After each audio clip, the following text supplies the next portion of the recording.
Okay. You mentioned you had a daughter. Is that the only child that you have? Yes, she's around Okay. probably about 11 now, and I haven't seen her since she was 7.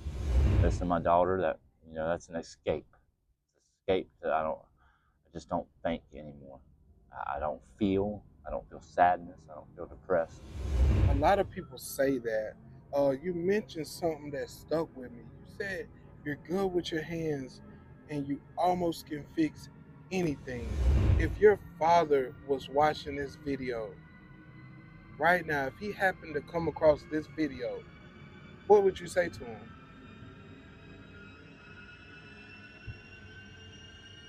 Why didn't you come look for me? What's up, YouTube? Top Flight USA back with another one. How you doing, brother? I'm doing fine, man, and just life's good. God's good. That's right. God is good. What's your name, age, and where you from? My name is Shawn Henley.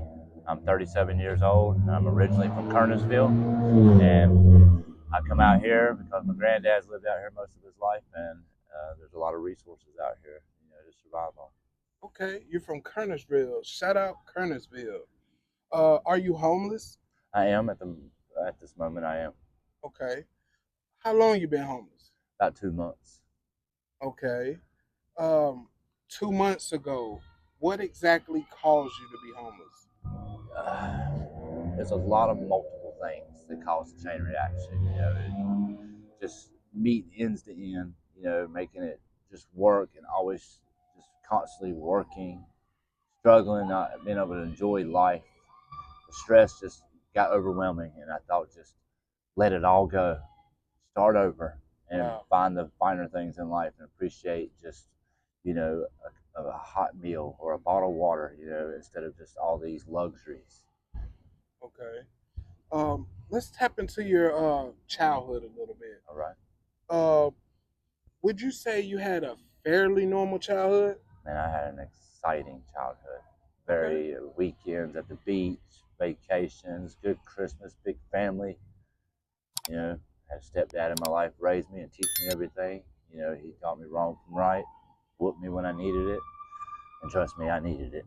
Okay. And but yeah, anything that needed to be fixed, we wasn't rich. We found things that other people bought that were broke. We put a little money into it, fix it, make it work, and we'd be able to have a little luxuries off of something that we found off the side of the road. Okay. So But you great had a childhood. stepdad. So that means you grew up in a two-parent household. Yes, Okay. You mentioned that you had vacations. You grew up nicely. Did you graduate high school? I did. '05, Okay. Shout out. What school did you go to? East Forsyth, Kernersville. Shout out East Forsyth. Did you go to any college? No, I wanted to go to the Air Force afterwards, and when I was younger, I got in a little trouble and I got my first felony, and that knocked me off from going to the Air Force. I wanted to be a mechanic to work on the flight, the planes, the aircrafts, or where my vision was really good before I started welding. I wanted to be the flight simulator, drive the planes, fly them. And before that, I started welding, started doing heavy machine operator, and then dust and welding over those years has kind of took a toll on my eyesight. So, Okay. but yeah, life kind of throws a curveball, and you don't really do what you intend that you want to do. But Sounds like you're pretty good with your hands. yeah, I am. I'm very mechanically inclined. If I can take it apart, I can fix it. That's amazing. I specialize in all repairs. Okay. Wow. Um, do you have any siblings? I have an older brother that's around about 6 years older than me. I haven't seen him in about a few years, and we have different dads, same mother, so we kind of differ on a lot of things. And I love him, and I hope he's doing well. He's got a family, 2 kids, wife. There's a whole other story down that line, but I do miss him, and I just hope he's doing well. But Okay. besides that, I got cousins, nieces, and I have a daughter out there, and I haven't seen her in a few years. And I miss her, and right now it's just I want to take care of me, get what I need taken care of. Okay.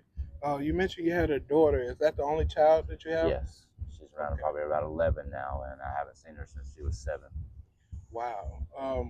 Is it a specific reason why? Well, struggling.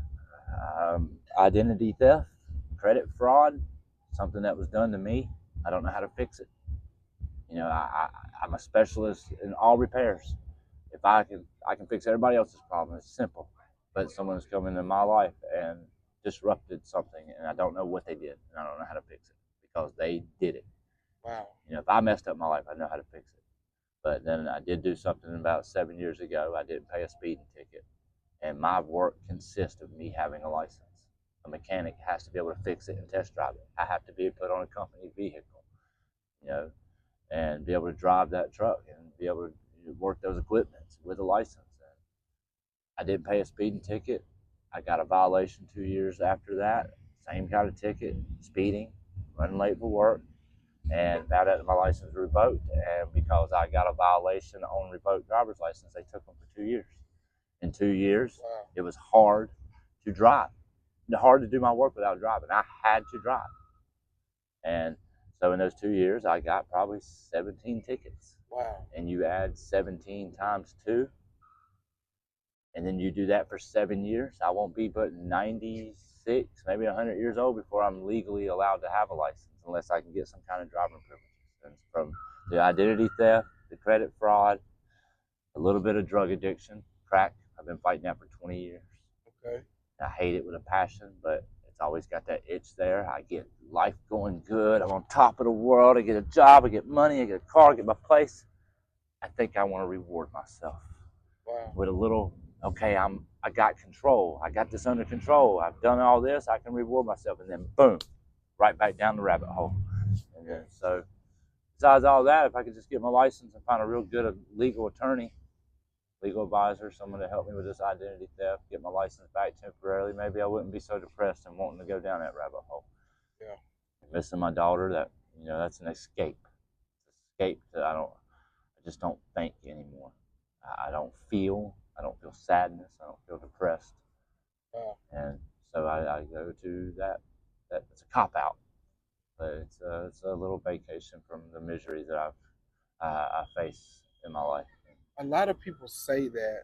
You mentioned something that stuck with me. You said you're good with your hands and you almost can fix anything, but something happened to you that you can't fix. You mentioned something that stuck with me. You said you're good with your hands and you almost can fix anything, but something happened to you that you can't fix. It's like if you took a car apart and you called me to come fix it, put it together. I'm going to struggle doing it because I don't know what you did to take it apart. I didn't place those pieces in a certain position to help me put it back together. Eventually, I can get it together with the right resources. YouTube's been a great one. If you think it, someone has posted it. So. Wow. Yeah, that was deep. I'm gonna ask you a tough question here. If you can answer it, answer it. If you can't, it's okay. Uh, did anything ever happen to you sexually growing up? No, definitely not. Okay. What about physically and mentally? Physically, I felt some of the abuse. When me getting whoopings, I deserved a whooping when I did something bad, but some things with my mom, with taking on 2 kids, boys, and then being the only woman in the house, she had to have a firm hand, and some things I felt that were a little drastic. It wasn't out of like she hated me or wanted to hurt me, but I thought that some of it I still take offense, just the overreacting sometimes and a little short temper.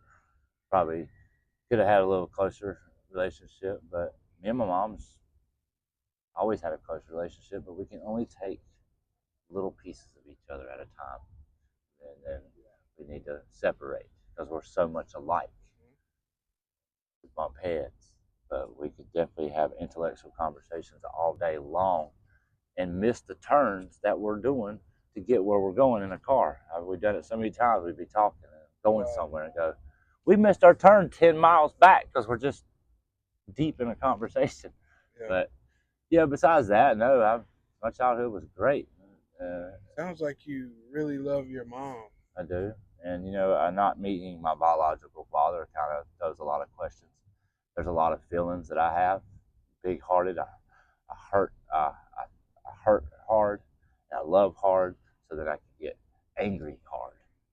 So Let me it ask all you a comes. question here. So being able to have those feelings, it would be nice to be able to have that dad, the DNA dad Yeah. in my life to go, why do I feel like this? And Maybe that's he what I has the wanted to answer. ask Yeah, you. I maybe wanted to ask you, how did that make you feel not knowing your biological dad, honestly, the biological father. father? Anybody can be a father. It takes a man to be a dad, and it That's takes a right. stranger to come in a woman's life like my mother and to change my draws and to whoop me and to take the time and the patience to show me. That's what earned him the name dad. So honestly, no, I probably would prefer to my life to be like it is, but to Okay. have those questions answered to someone that's a little more wise and older, that Okay. he may have figured out of why he does and feels what some of the things that's going through his body, and it would give me a quicker understanding, and I wouldn't have had to learn later down the life, and I could have learned earlier to be able to control some of the things that I do. Okay. Let me ask you this. If your father was watching this video right now, if he happened to come across this video, what would you say to him?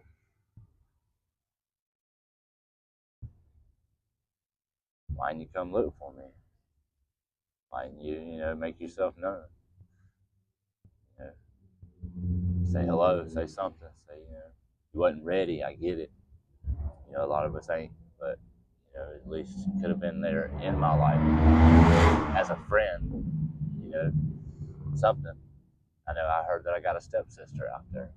And, to not be able to appreciate that's kind of been taken from me. And, Wow. I would like to at least know who she was.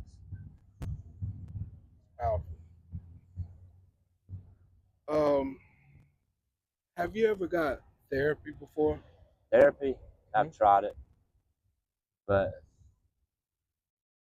honestly, it's just to pay someone to tell me what I need to do or what's going on when they don't really truly feel what I'm feeling, it'd be hard to trust someone like that. I can get better therapy with someone that I can relate with and that don't really want nothing from me besides friendship and communication and to be able to have a heart to see somebody through a struggle. Right. Have you ever been diagnosed with any mental disorders? I haven't really been diagnosed, but I know that I have a learning disability. I'm ADHD. I'm ADD. I'm very, very hyper. Coffee's the only thing that's struggles me down. But mental, I think we're all a little mental to a certain extent. It just depends on what you're mentally challenged with. But I think I definitely could be a little more what we would call normal, but you really can't define the word normal, really. But so I don't know what I am. I just think I think I'm different. Okay. So not really mentally challenged. Right. Uh, would you say it's dangerous out here being homeless? Yes, to 100% dangerous. Everybody's out here doing drugs, and the drugs are altering most people's decisions and what they do, and don't know what their intentions are when they come across your path. You need to be ready. You sleeping with one eye open through the night, it takes a toll on you thinking clearly through the day. Not getting good night's sleep and wondering how you're going to make the next day. But yes, it's very dangerous out here. You got people that are driving by while you're sleeping and not bothering nobody, minding your own business, and they're throwing drinks at you. Wow. And don't realize that we're not out here. All of us are out here because of drugs, or we're just choose to be. We're actually out here like me. I have clean clothes. I have work. I have income, and being able to get good night rest and have my clothes consist of me being able to make it and get back on my feet. And then when I got people taking it from me and keeping me up all night, I'm going to go backwards. And yeah, very dangerous out here.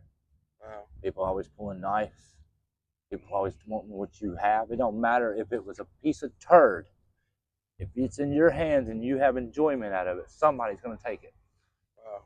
What's the craziest thing you've seen out here while being homeless? My craziest thing I've seen so far that I was encountered with was I was going down the street to the Exxon's, go get me a pack of cigarettes in the middle of broad daylight. Guy is definitely clearly on drugs, and I found out that most of them around here are on crystal meth. And this man come at me talking about going to take the devil out my head and come at me like he was going to take something from me. And I literally, at that point, I didn't know if I could fight him one-on-one or what this drug was going to do, make him like the Hulk or whatever. So I immediately pulled my knife out, and I pretty much stood my ground and protected me and my stuff. And the man seen the blade and seen the sharpness of it and walked the other direction when he seen that I was not playing with him. And a couple other people seen it. It was like, man, this dude's been hanging around here the last couple of hours. And they've had that company kind of uptight and wondering what he was going to do. And they just all shook their head and was like, man, you did the right thing. Yeah, that is crazy. Why do you think there's so many people out here homeless right now? A lot of them's drugs. A lot of it is drugs, addictions. Most of them are unwillingly choices because a lot of them have addicting personalities, and once you get stuck on that, we all are built different. You know, me, I'm not going to be an alcoholic. I can't. It's in my family. My granddad was an alcoholic. But some people, they get stuck on it and they need help getting off of it, and not being strong-willed minded, you know, really just wanting to quit. You got to be able to want to quit. You can't be told that to quit, this is killing you, this and that. And if you ain't 100% ready, then you're just going to continue to stay down that road. Right. But the others, you know, they don't have family out here. Some people's family is gone, so they're out here taking care of themselves. They got no help. The other ones are just not mentally able to. You know, some of us just don't see the things that you have to do with credit, having a car, having skills, keeping a job, you know, not being mature enough to keep those responsibilities. You know, not understanding that you can't spend all your money and then not have the money for rent. You know, so then you're getting evicted. You know, and there's it's endless reasons of why. You know, and then some of us just choose to be out here because they don't want to go back home with their family because they don't like the rules. Wow. And don't want to grow up. And you know, that could be a childhood thing. You know, me, I've been working since I was 9 years old. I started my first landscaping business. By the time I hit 23, I had 17 yards that I pushed mowed. Wow. I accumulated 17 mowers and did it all on a scooter. Carried my gas can, my weed eater, and blower on my scooter, and I put a push mower on every single yard. Wow. 17 push mowers, 17 yards, and all I did was go around and mow. So I missed out on a lot of my childhood between 17. I accumulated my license when I was 15 years old. Had my first car when I was 2 months before I turned 16 with full residual insurance and license. There was nothing that I could do at 16 years old. A 16-year-old should not have that much freedom. Not with a car, not licensed, not like that. You don't know what you have. Licenses are gold. I didn't know that they were gold. I took advantage and abused them, and they took them from me. Why do you think you had that much freedom at that age? Because I started my first business. I was raised that my mom would provide the school supplies, the new school shoes, clothes, stuff like that, and things that I needed. You know, good Christmases, but if there was something out there that extra that I wanted, I needed to go out there and get it. My mom raised me to, you go out there, boy, and you get you a job if you want that. Everything else, those clothes on your back, that's all I need to do for you. Put a roof over your head, feed you. If there's something else you want that just I can't afford, you're going to have to go get it. I knew I come up from a family that was not going to buy me my first car. That was my number one priority, was get a car. I knew that I had to have a car to get back and forth. And that was a lot of freedom. All my friends didn't get a license or a car until they was 19. Wow. So you're talking about 3 years of being the most popular kid out there because I'm the only one with a license and the only one with a job. And, you know, when all that gets taken away from you, you start to realize who your friends are. You know, you only have a couple out of 100 that will come see how you're doing, see if they can do to help you get back on your feet. That's right. And yeah, that was where my freedom was, is I got started really early. So. Okay. You mentioned that you had work. What type of work do you do? Man, it'd be easier to tell you what I can't do. But between my uncle owning Campbell's Paving, every piece of asphalt and parking lot that you see, I can do. Okay. This building here, my granddad's a brick mason. I can build the buildings, the electricity, the electrician work, going to the breakers, running the power, the motors, the exhaust fans, all that stuff that causes power there. I can run that. So I work for electrician. I can do all the plumbing. I can do the brickwork, the landscaping, the blueprints of the entire architect of the structures of how many nails or how much concrete and how much stuff it's going to take to build all that. Wow. My mom dated a guy that was a painter. He painted. I mean, he wouldn't get a drop on him. Me, I painted with precision, but I had paint all over me. My dad was a certified marine technician for Carolina Marina, Blues Creek. And so he worked on car motors pretty much. Same difference. Is one's got a radiator, the other one uses the lake for water for a radiator. And so I've got all these skills, of doing it because I never could keep one job that would consistently work me 40 hours. This guy would do a couple of days of work. This one would do a couple of jobs. This one might work one day. So I technically had like 6 bosses. They wouldn't go to work. I'd find another trade. And I just kept jumping and jumping and jumping until now, at this point, I don't have to pay anybody to do anything for me.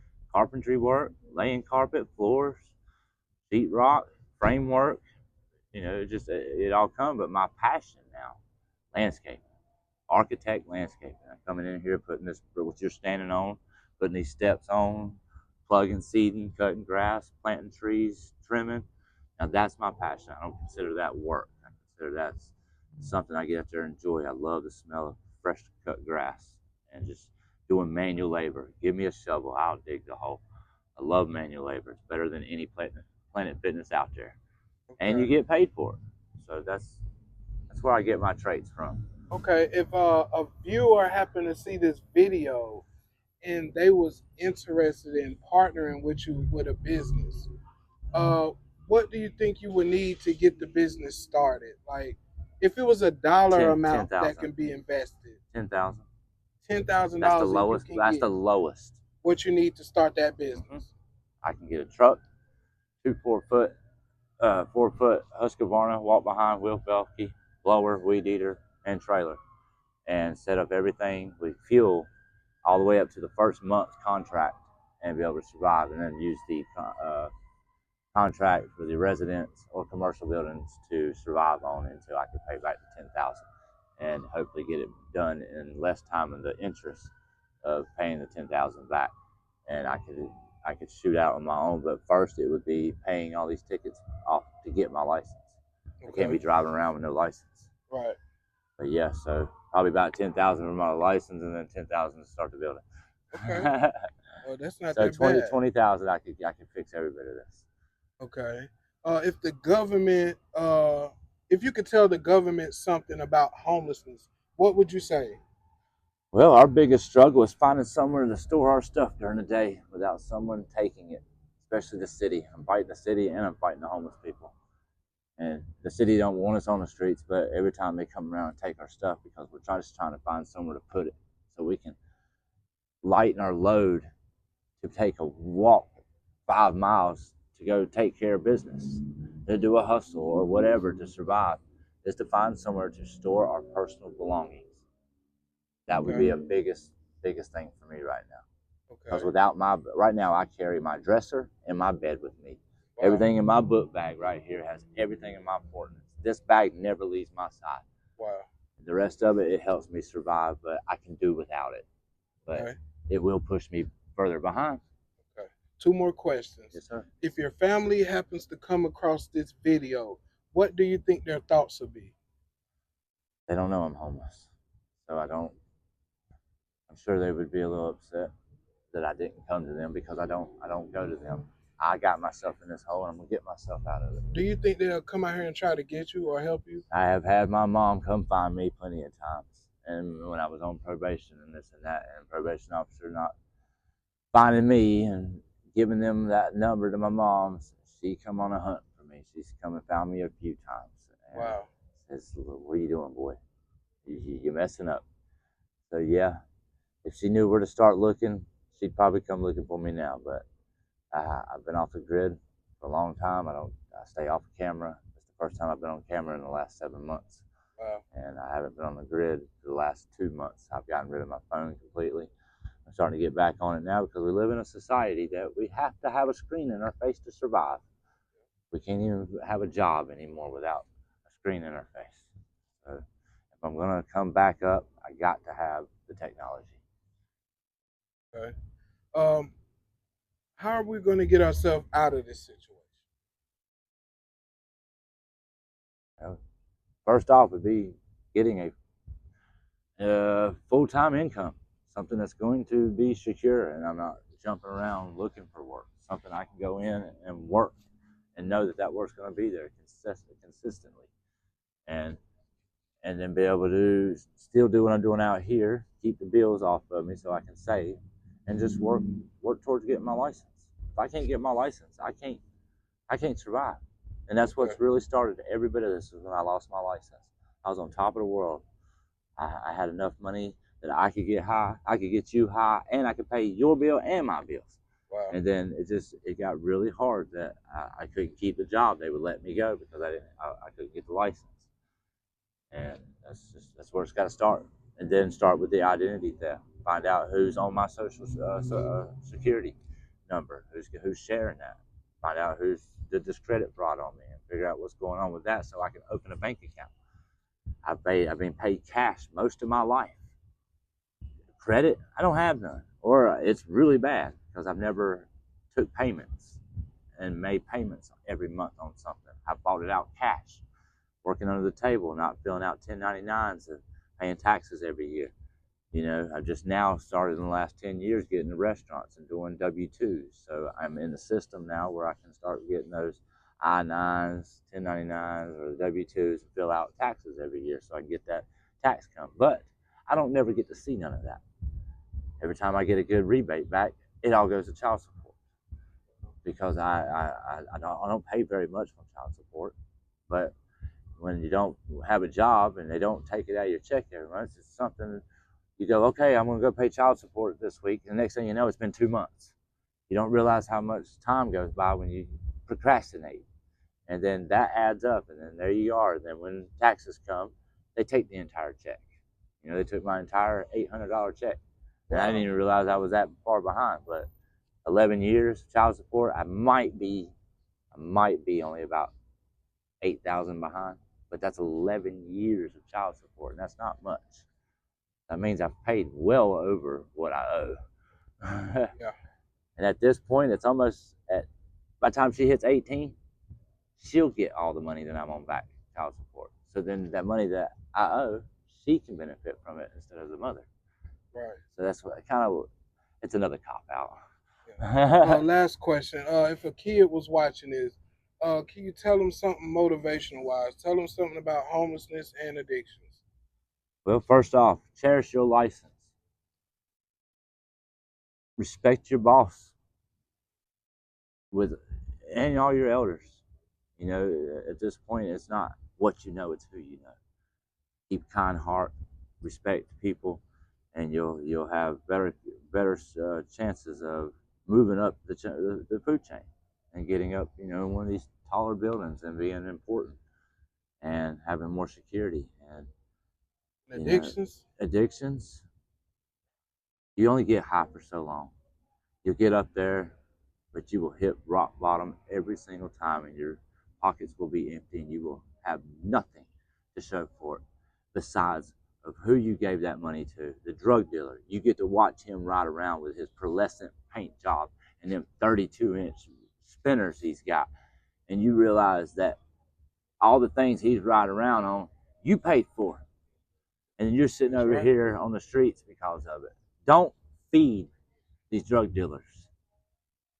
They don't care about you. They know the drugs. They don't care. Drugs are bad, and they really are. You only get high for so long, and there's only so much money in this world. And I don't care if you make a bunch of it. You will take every penny that you have, and you will spend it on it. You won't have nothing to show. It's not worth it. It's not worth it at all. You know, good friends, good vibes is one of the best highs you can get. That's right. Do you have a cash app, or if somebody wanted to contact you and maybe help you, do you have a way they can do that? I do. Okay. It's a money sign PATRICKHENLEY 38 @gmail.com. That's Okay. money sign Patrick Henley 38 @gmail.com. So the gmail.com is on your Cash App? Yep. Okay. All right. And is that your same Gmail as well? That's also PayPal, Gmail, and my Cash App. All three exactly the same. All right. So if anybody want to help this brother out or contact him, you're more than welcome to. Thank you for doing the interview. I'm gonna give you my phone number so we can keep in contact, and hopefully we can stay connected from here. Thank you guys. Thank One. you.